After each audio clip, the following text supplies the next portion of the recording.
Hi viewers, today we are going to discuss about an epidemic outbreak in India which is very commonly discussed in mass medias and newspapers, that is nothing but black fungus or mucormycosis. What is mucormycosis? It is a rare fungal infection caused by group of moles called mucormycetes. It is an angio-invasive disease caused by saprophytic fungi.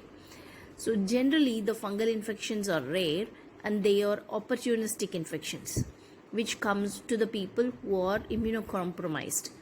So the prevalence of this disease in India is 70 times higher than the global incidence, especially now during this COVID-19 phase. Approximately 7,250 cases have been recently infected because of the COVID-19 infection.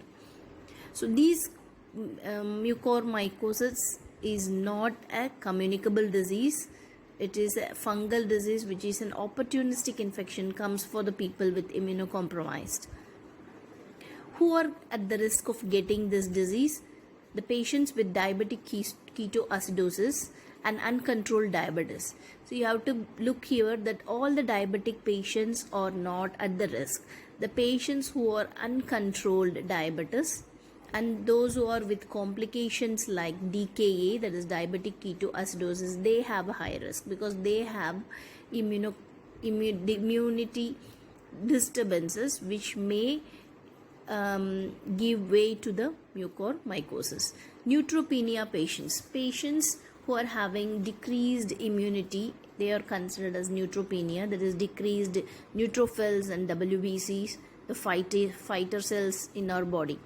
So who are all comes under the risk of neutropenia, or the patients who are immunocompromised with the therapies like cancer therapy, those who are having organ transplantations, all those people comes under this neutropenia as a side effect.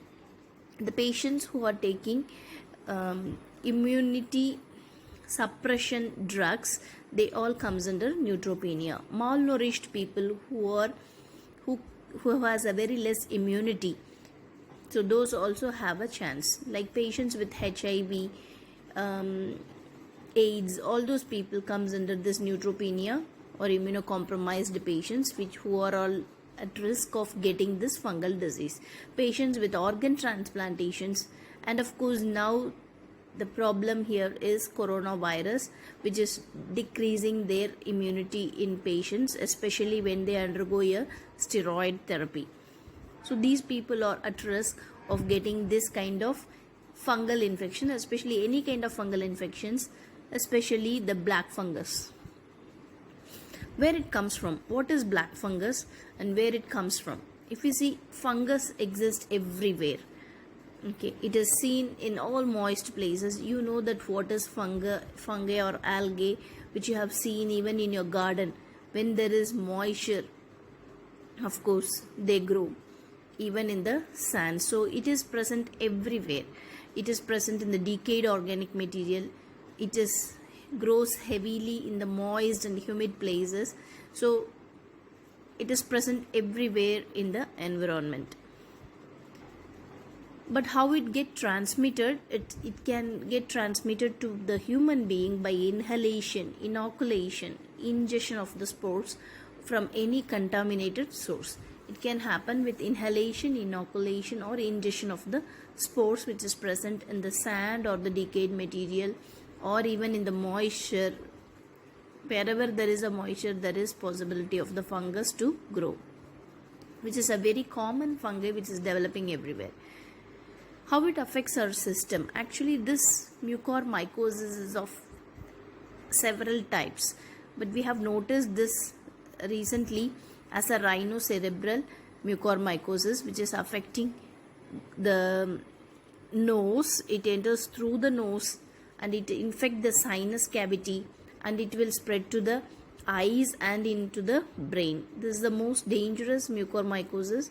Of course, it affects first the nose, sinus cavities, eyes and brain. So if you identify and treat it earlier, we can prevent or save the patient's eyes, and we can save the life of the patient. pulmonary mucormycosis, which affects the lungs, causing fever and cough. And cutaneous mucormycosis, it happens very commonly in diabetic patients, which enters through any skin lesion. Gastrointestinal, through the ingestion, actually the the fungus enters and it affects the GI system. This is disseminated mucormycosis. This type, actually there is no clear site of entry and the patient will have a mixed signs and symptoms. They may have pulmonary as well as some cutaneous and some GI problem. So this kind of patients affected by the mucormycosis, we say it as disseminated mucormycosis. So it is of 5 types: rhinocerebral mucormycosis, pulmonary mucormycosis, cutaneous, gastrointestinal and disseminated. At present in COVID-19 patient, most of the cases reported are rhinocerebral. So mostly the entry is expected to be like inhalational. So we will see in the prevention, discuss it later. So a rhinocerebral mucormycosis is noted mostly in these cases, pulmonary. So the entry mostly it is inhalational entry of the fungus. It affects the nose, sinus cavities and eyes. So if you identify it in early stage, you can just scrape off those infected tissue and you can treat them with the antifungal medicine.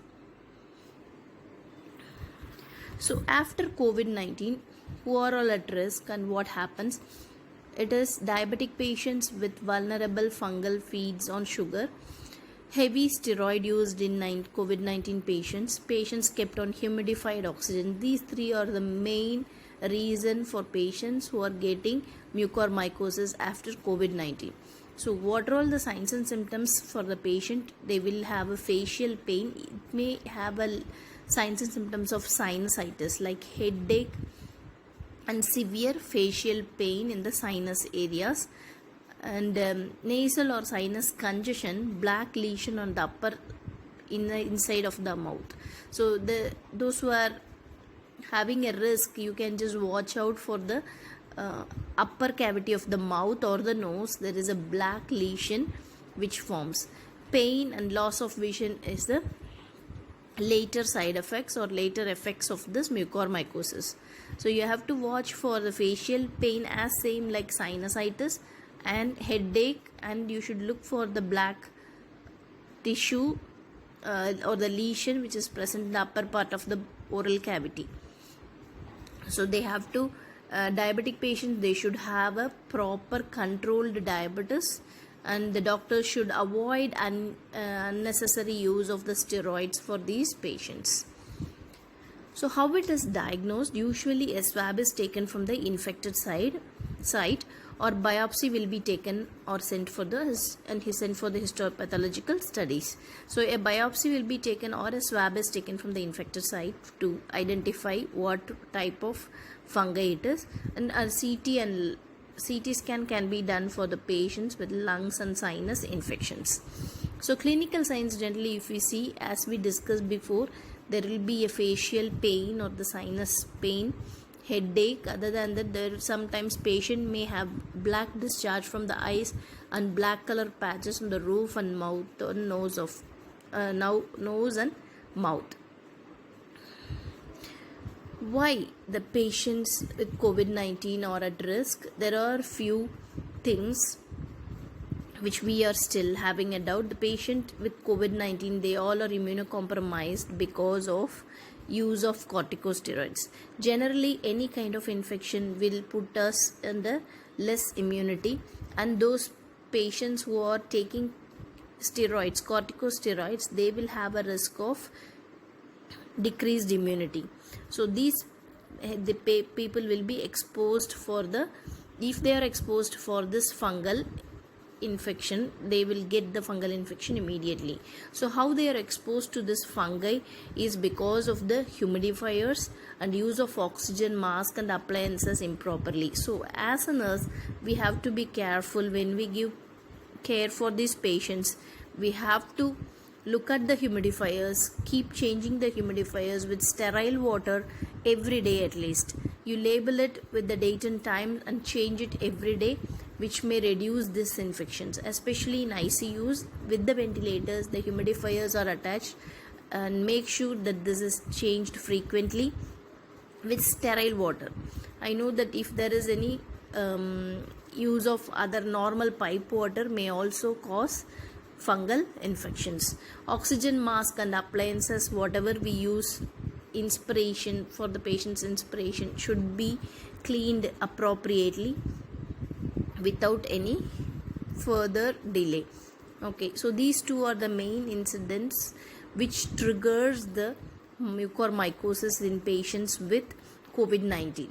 So proper use of steroids and proper handling of the equipments and oxygen mask and humidifiers may rectify this problem. How to treat the infection? Of course, there is one and only injection which is available is amphotericin B.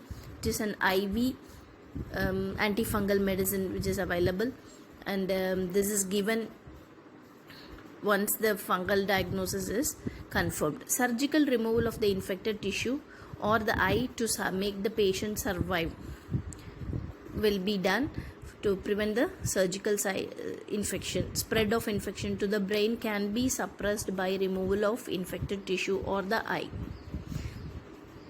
So how can we prevent the infection? This is very, very important. You all should know that it is not a communicable disease. It will not spread through touching or by air or by droplet as like COVID-19. Okay, educate society about the disease. You have to inform the people who are around you that it is not communicable disease, which is very important.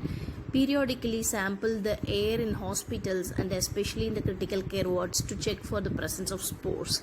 So you have to find whether your hospital area anywhere the spores are present. So it's a very important thing. We should periodically take samples from specific areas and you have to send it to the laboratory. Humidifiers used during oxygen therapy should be sterilized and the water should be changed at least once a day. This is a very important nursing aspect where the humidifiers should be changed with sterile water once a day and should be sterilized after every use. Recovering patients should be advised to remain indoors until they regain their natural strength and immunity. So patients, this mucormycosis is reported in patient after the COVID-19 discharge only. This is why, because once they are out of hospital, their immunity is suppressed. So indoor, they have to remain in indoor. They are not supposed to go outside until they get the natural strength and immunity. Proper use of corticosteroids is very important. Don't go for over-the-counter prescriptions or don't buy it straight away from the drugstores. Go for proper use of corticosteroids which is prescribed by the doctors. So unnecessary steroid therapy may trigger this infection.